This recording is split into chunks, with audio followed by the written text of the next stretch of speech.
Police అధికారులు ఎవరైతే ఉన్నారో వారి పనితీరు పట్ల ముఖ్యంగా ఎవరైతే పోలీస్ అబ్జర్వర్గా వచ్చిన దీపక్ మిశ్రా అనే ఒక రిటైర్డ్ అధికారి ఎవరైతే వచ్చారో ఆయన పక్షపాతంతో ఏదైతే కూటమి తెలుగుదేశం పార్టీ ఏ ఫిర్యాదు ఇస్తే ఏ పిటిషన్ పెడితే ఫాల్స్ పిటిషన్ దాని మీద ఎంక్వైరీ కూడా లేకుండా వన్ సైడెడ్గా యాక్షన్ తీసుకోవడం కాకుండా రాష్ట్రంలో ఒక సీనియర్ అధికారి పోలీస్ అధికారికి తో పాటు ఇంకో ఇద్దరు అధికారులు అంతా కూడా మా సోదరులు చెప్తారు. వారు చేస్తున్న అకృత్యాలని గవర్నర్ గారి దృష్టి తీసుకొచ్చాం.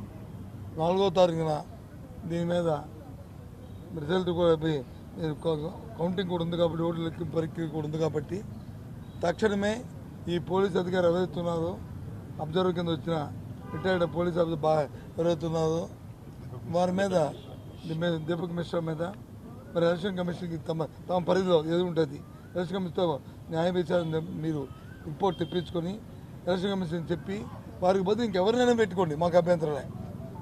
దేశంలో ఉన్న ఏ అధికారినే పెట్టండి, కానీ ఇంత పక్షపాత నిష్పత్తి చేస్తున్న అధికారిని పెట్టడం సమంజసం కాదనేది విషయాన్ని గవర్నర్ గారు చెప్పాం. ఆయన పరిశీలిస్తున్నారు, పరిధిలో చేస్తున్న విషయాన్ని చెప్పాం. మా సోదరులు మాట్లాడతారు. ఈరోజు